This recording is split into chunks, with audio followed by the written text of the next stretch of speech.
মুহতারাম হাজিরিন, পবিত্র কালামুল্লাহ থেকে একটি আয়াত কারীমা আপনাদের সামনে তেলাওয়াত করেছি। আহাদিস নববিয়ার ভিতর থেকে ছোট্ট একটা হাদিস আপনাদের সামনে পাঠ করেছি। আল্লাহ তাআলা যদি চান আয়াত এবং হাদিসকে সামনে রেখে একটি সারাংশ আলোচনা মুযাকারা করার চেষ্টা করব ইনশাআল্লাহ। শুরুতে আমরা এই বিষয়টা জেনে নেই, উম্মতে মুহাম্মদী হিসেবে আমরা সৃষ্টিগতভাবে অনেক ভাগ্যবান। আল্লাহ তাআলা এই উম্মতকে যত নিয়ামত এবং উপহার দিয়েছেন, আমাদের সবচেয়ে দামি উপহার হলো মুহাম্মদুর রাসূলুল্লাহ সাল্লাল্লাহু আলাইহি ওয়াসাল্লাম। আমাদের জন্য এর চেয়ে বড় দামি কোনো উপহার আর নাই। শুধু হুজুরের উম্মত হওয়ার উসিলায় আল্লাহ তাআলা আপনাকে আমাকে কত সম্মান এবং মর্যাদা সম্পন্ন বানিয়েছেন। এটা কোরআন এবং সুন্নাহ যদি মোতালা না করা হয় তো বুঝে আসবে না যে আপনি আমি আল্লাহর কাছে কত দাম।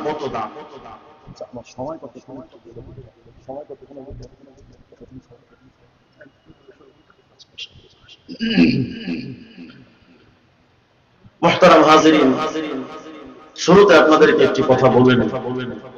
বিশেষ করে আমরা ওলামায়ে ওয়াল্লাহ ওলামায়ে কওমিয়া যারা, আমাদের একটা মেজাজ বয়ানে বসে সময় অপচয় করা, আলতু-ফালতু কথা বলা, এগুলো আমাদের রুচি না। এগুলো যাদের আকীদা ঠিক নাই, ভ্রান্ত, এরা করতে পারে, কিন্তু ওলামায়ে ওয়াল্লাহ এগুলো করে। সুতরাং যতক্ষণ আপনাদের সামনে আছি চেষ্টা করব কোরআন সুন্নাহ থেকে কিছু হাজির করার জন্য। আমি প্রস্তুত, বাকি আপনাদের প্রস্তুতি দরকার। মনোযোগটা এদিকে রাখা যাবে না ইনশাআল্লাহ।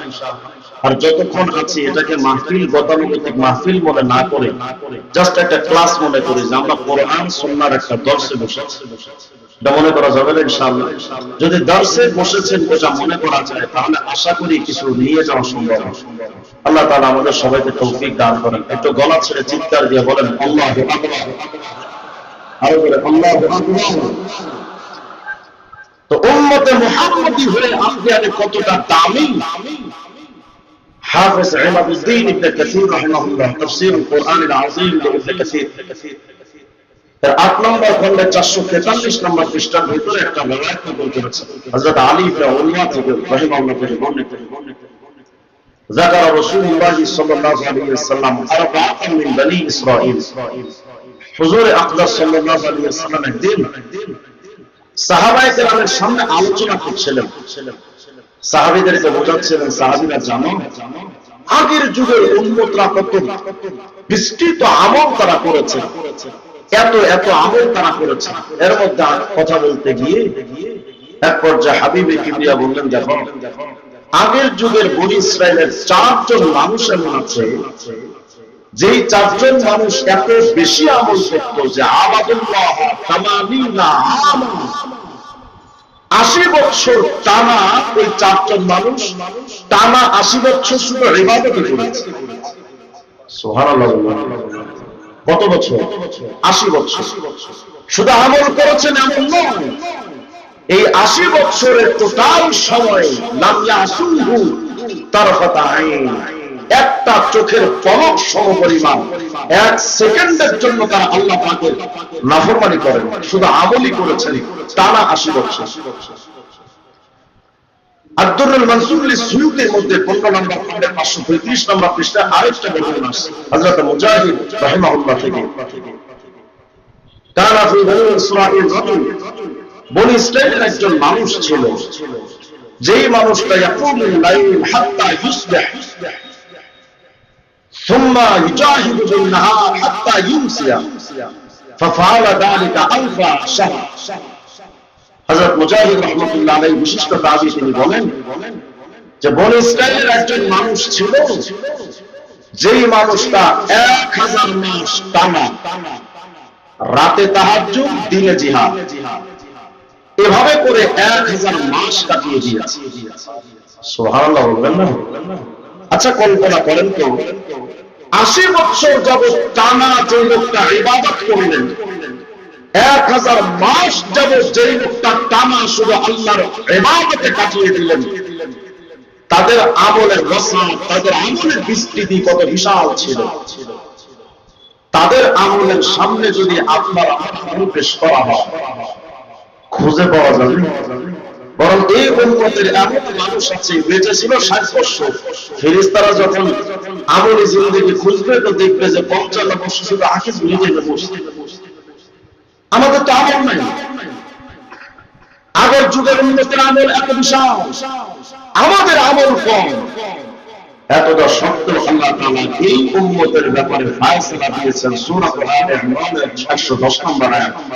আল্লাহ তাআলা বোঝাচ্ছেন, উম্মতে মুহাম্মাদি তোমাদের আমলগুলো তো কম, কারণ হায়াতের টাইমও কম, সৃষ্টিগত ভাবে তোমরা দুর্বল, বেশি আমল তোমরা করতে পারো নাই, হয়তো পারবাও না। তবে উম্মতে মুহাম্মাদি জানো, তোমাদের আমল কম হওয়ার পরেও আমি আল্লাহর কাছে তোমাদের অবস্থান কেমন।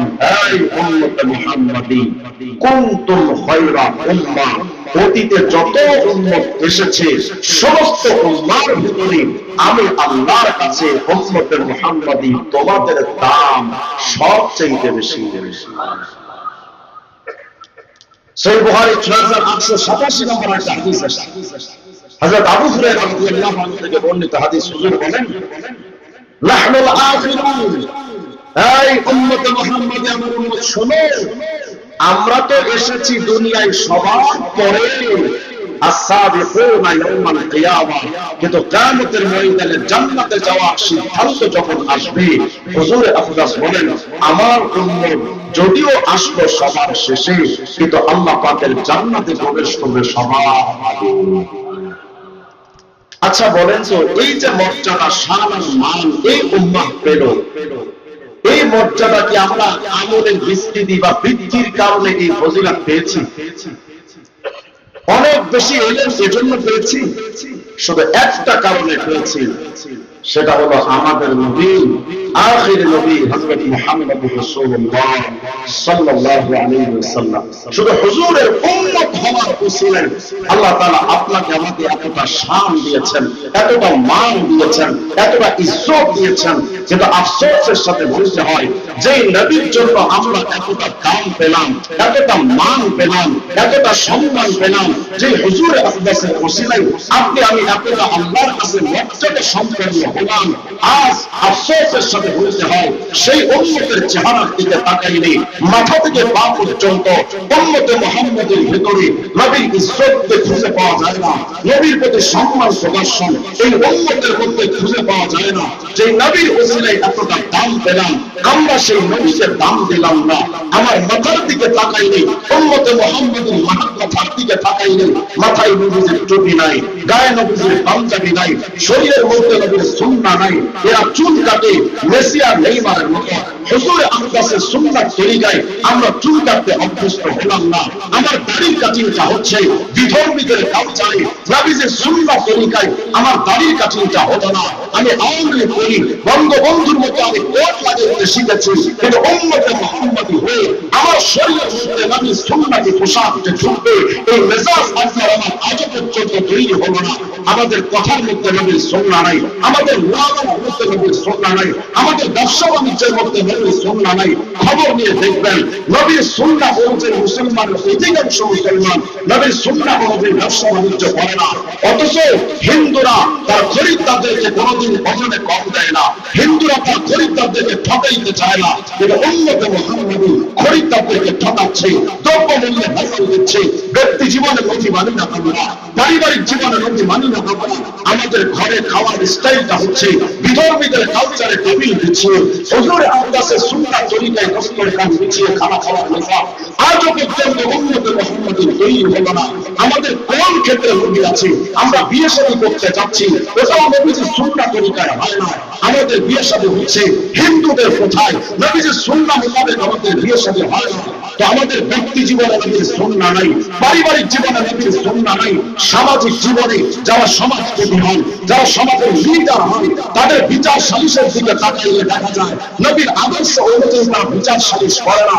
7 খুন করে কোনো আসামি যদি সামনে বসে থাকে, ওই নেতার সামনে টেবিলের নিচ দিয়ে যদি টাকার 2টা বান্ডেল দেওয়া যায়, 7 খুনের আসামি ক্ষমা পেয়ে যায়। আমাদের কোন ক্ষেত্রে আমরা নবীকে মানি না। পারিবারিক জীবনে নবী নাই, ব্যক্তি জীবনে নবী নাই, সামাজিক জীবনে নবী নাই, আর রাষ্ট্রীয় জীবনে ৭২ সংবিধান তো আমাদের উপরে চাপিয়ে দিয়েছে। 4টা কুফরি তন্ত্র, নবীর ইসলাম তন্ত্র আমাদের সংবিধানে জায়গা হয় নাই। গণতন্ত্র কুফরি মতবাদ জায়গা পেয়েছে, সমাজতন্ত্র জায়গা পেয়েছে, ধর্ম নিরপেক্ষ মতবাদ জায়গা পেয়েছে, জাতীয়তাবাদের মতো 4টা কুফরি তন্ত্র এই মুসলিম মেয়েরা জাতির উপরে 4টা কুফরি তন্ত্র বেঈমানরা চাপিয়ে দিয়েছে। আমরা সেগুলো নিয়ে এখন ঘুরপাক খাচ্ছি। আমরা মনে মনে ভাবছি মাথায় তো কিছু মনে হয়েছে টুপি নেই, শুক্রবারে নামাজ আদায় করি, আর মসজিদ মাদ্রাসায় যাই, মাহফিলে খাদিমুল কোরআনে গিয়ে বসি, আমরা তো কনফার্ম জান্নাতি। এই বুঝ দিয়ে আমরা ঘুরছি, অথচ বেঈমানরা রাষ্ট্রের ক্ষেত্রে গণতন্ত্র মেনে নিয়েছে। গণতন্ত্র, সমাজতন্ত্র, রাজতন্ত্র, প্রজাতন্ত্র, সাম্যবাদ, পুঁজিবাদ, জাতীয়তাবাদ, বস্তুবাদ, ধর্মনিরপেক্ষ মতবাদের মতো মানবরচিত কুফরি তন্ত্র দিয়ে তারা রাষ্ট্রীয় গঠন মেনে নিয়েছে। লেনিনকে, কার্ল মার্ক্সকে, মাও সেতুং, আব্রাহাম লিঙ্কন, জিয়া এরশাদ মুজিব, তাদেরকে তারা রাষ্ট্রীয় মডেল মেনে নিয়েছে। অথচ আমরা ব্যক্তি জীবনে নবীকে মডেল মানি নাই, পারিবারিক জীবনে নবীকে মডেল মানি নাই, রাষ্ট্রীয় জীবনে তারা বেঈমানদেরকে মডেল বানিয়েছে। রাষ্ট্র ক্ষেত্রে নবীকে তারা মডেল মানে নাই, আদালত বেঈমানদের কুফরি তন্ত্র অনুযায়ী চলে। অথচ ৯২% মুসলমানের সংবিধান হওয়ার দরকার ছিল। এই সংবিধানে ইসলামতন্ত্র জায়গা পাবে, বেঈমানদের তন্ত্র জায়গা পাবে। কিন্তু আমরা সেই তন্ত্রগুলো হারিয়ে প্রতিষ্ঠিত করে ফেলেছি। মুসলিমরা সকালবেলা ফজরের নামাজ পড়ে ভোট দিতে যাবে, তাদের যারা গণতন্ত্র প্রতিষ্ঠার কথা বলে, জাতীয়তাবাদ প্রতিষ্ঠার কথা বলে, ইসলামতন্ত্র প্রতিষ্ঠার কথা আছে, বলবে, তাদের পক্ষে মুসলমানদের সাপোর্ট থাকে না। অথচ উনি ভাবতেছেন উনি কনফার্ম জান্নাত ক্লিয়ার করে ফেলেছেন, উনি মরলেই মনে হয় জান্নাত। শুনে রাখেন, ইসলাম শুধু ব্যক্তি জীবনের নাম নয়, শুধু মাথায় টুপি দেওয়ার নাম নয়। আমরা যারা এখানে আছি সবাই তো মনে মনে ভাবছি আমরা তো 100% মুসলমান। আল্লাহ কসম করে বলি 100% মুসলমান। ৭২ সংবিধানের পর থেকে আজ পর্যন্ত আমার বাংলাদেশের স্বাধীনতার ৫৪ বছরে একটা মানুষও বাংলাদেশে 100% ইসলাম পালন করতে পারে নাই। কেন? টুপি মাথায় দেওয়াই শুধু ইসলামের সীমাবদ্ধতা নয়, শুধু মাথায় টুপি দেওয়া, মুখে দাঁড়িয়ে রাখা, গায়ে পাঞ্জাবি দেওয়া, এটাই তো শুধু ইসলাম নয়। চোর চুরি করলে রাষ্ট্রীয় ব্যবস্থা হাত কাটতে হবে, ওটাই একটা ইসলাম। ডাকাত ডাকাতি করলে রাষ্ট্রীয় ব্যবস্থা আইন আছে ইসলাম অনুযায়ী, ওটাও হচ্ছে একটা ইসলাম। কিছুদিন আগে আমাদের বাংলাদেশে মাগুরাতে আসিয়া একটা যুবক, একটা ছোট্ট বাচ্চা মেয়ে ধর্ষণের শিকার হলো। বাংলাদেশের আইন, মানব রচিত আইনের খারাপ অবস্থা হলো এমন, ধর্ষিতা আসিয়া কবরে চলে গেছে, মরে গেছে, তার লাশটা মাটির সাথে মিশে একেবারে ভস্মীভূত হয়ে গেছে। কিন্তু বাংলাদেশের সেই মানব রচিত তন্ত্রের আদালতের আইন আজও পর্যন্ত তার বিচারের নামে তাদেরকে বাঁচিয়ে রেখেছে। ইসলামের আইন যদি থাকলে আসিয়া কবরে যাওয়ার আগে তার ধর্ষকদেরকে গণতন্ত্র হত্যা করে জীবন্ত খুঁজে ফেলা হচ্ছে। কিন্তু সেই আইন আমাদের সামনে প্রতিষ্ঠিত হতে দিচ্ছে না। সেই বেঈমানরা আমাদেরকে ধোঁকা দিয়ে আমাদেরকে শুধু বিষ খাইয়ে দিয়েছে। আমরা মনে মনে ভাবছি আমাদের দেশ তো রাষ্ট্র, মুসলিম রাষ্ট্র, আমরা গর্ব করে বলি বৃহত্তর মুসলিম রাষ্ট্র, দ্বিতীয় রাষ্ট্র, বৃহত্তর মুসলিম রাষ্ট্র হিসেবে বাংলাদেশ স্বীকৃত, আমরা তৃপ্তি সহকারে বলি। আর আমাদেরকে রাষ্ট্র ধোঁকা দিচ্ছে। সংবিধানের শুরুতে লেখা আছে বিসমিল্লাহির রহমানির রহিম, পরম করুণাময় অসীম দয়ালু আল্লাহর নামে শুরু করছি। সংবিধানে লিখে দিয়েছে রাষ্ট্র ধর্মের নাম ইসলাম। তো সংবিধান শুরু করলো বিসমিল্লাহ দিয়ে, বিসমিল্লাহ দিয়ে সংবিধান শুরু করে কি আইন পাস করলো? মদের আইন বৈধ, সুদের আইন বৈধ, পতিতার আইন বৈধ, সুস্পষ্ট ফতোয়া, আল্লাহর নামের সাথে ইস্তেহজা'i ঠাট্টা বিদ্রুপ চালাতে বিসমিল্লাহ শুরুতে দিয়ে তারা মদের আইন বৈধ করেছে, পতিতার আইন বৈধ করেছে। ও যত আইন বৈধ হোক না কেন, মুসলমান সাথ হতে পারে না।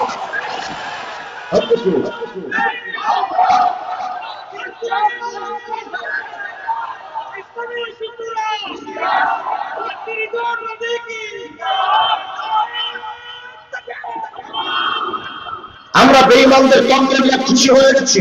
আমরা মনে মনে ভাবছি লেনিন বলে দামি, কার্ল মার্ক্স বলে দামি, মাও সেতুং বলে দামি, খোদার কসম করে বলে সুপার পাওয়ার আমেরিকা, খোদার টান আর বড় মুদ্রা ইন্ডিয়ার মোদির মতো কোটি কোটি নেতাদেরকে এক পাল্লায় রাখা হয়, আমার হুজুরে আকরামের পায়ের ধোলা সমান হবে না। যদি তাই হয়, নবীর চাইতে কে দাবি আছে সম্মানের জমিন আসমানের নিচে? আর নবীকে তো আল্লাহ নিজে তার আদর্শের স্বীকৃতি খুব আল্লাহ দিয়েছেন। সুতরাং যার চরিত্রের সার্টিফিকেট আল্লাহ দিলেন, সেই নবীকে বাদ দিয়া ওই মুসলমান দিনকে মানতে পারে না, কর্মেশকে মানতে পারে না, নাইশতুলকে মানতে পারে না। সুস্পষ্ট ভাবে এখন আওয়াজ তোলা দরকার, যে সংবিধানে নবীর আইন থাকবে না ওই সংবিধান আমি মানি না। এই স্লোগান যতদিন পর্যন্ত উঠাতে না পারবেন এই সংবিধান পরিবর্তন হবে না। এই বেঈমানরা আমাদেরকে এই ঘোরগুলো খেয়ে যাবে।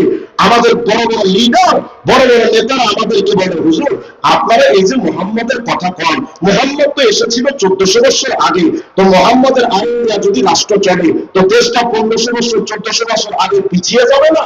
যেহেতু 1400 বছর আগে ইসলাম, অথচ তারা যে গণতন্ত্রের চর্চা করে, ওই গণতন্ত্র এসেছে গ্রিসের অ্যাথেন্সে 2000 বছর আগে। এখান থেকে 2000 বছর আগের গণতন্ত্র দিয়ে যদি দেশ চালানো যায়, ইসলাম তন্ত্র দিয়ে দেশ চালানো যায়। যারা মনে করেন মোল্লারা কি পারে, মোল্লাদের দ্বারা কি হবে, মোল্লারা কিচ্ছু করতে পারে না, তা আমি জানতে চাই গত 54 বছরে তোরা কি ঘোড়ার ঘাস কাটলি দেখা? তোরাও তো কিছু পারিস না। তবে যোদ্ধার কথা বলো, মোল্লাদের দ্বারা কি হবে? আমি তোমাদেরকে ইতিহাস স্মরণ করে দিচ্ছি। 1400 বছর আগে মোল্লা আবু বকর সিদ্দিক, মোল্লা ওমর ফারুক, মোল্লা উসমান যুন্নুরাইন, মোল্লা আলী, মুআবিয়া, রাসূল আরবির মতো মোল্লারা এমন একটা সমাজ গঠন করেছিল, যেই সমাজ জাহিলিয়াতের আধার কেটে একটা সোনালী সমাজ উপহার দিয়েছিল। সেই ইসলাম পৃথিবীর যেই প্রান্তে প্রতিষ্ঠিত হয়েছিল সেখানেই শান্তি প্রতিষ্ঠিত হয়েছিল। এটা শুধু ইতিহাসের পাতায় সীমাবদ্ধ নয়। যারা বলে মোল্লারা কি করে, তাদেরকে চ্যালেঞ্জ করে বলি, টাকা দায়িত্ব মোল্লাগুলোর দিকে আফগানিস্তানে সামান্য কতিপয় টুপিওয়ালা পাগড়িওয়ালা এমন একটা রাষ্ট্র গঠন করেছে, ওই আফগানিস্তান এখন চুরি নাই, ডাকাতি নাই, জেনা নাই, শান্তিতে যদি মনের পাওয়ার যোগ্য করে রাষ্ট্রটাকে একমাত্র আফগানিস্তান। সুতরাং এটা প্রতিষ্ঠিত হয়ে গেছে, মুহাম্মদ আরবি ইসলাম তন্ত্র ছাড়া শান্তি আসবে না।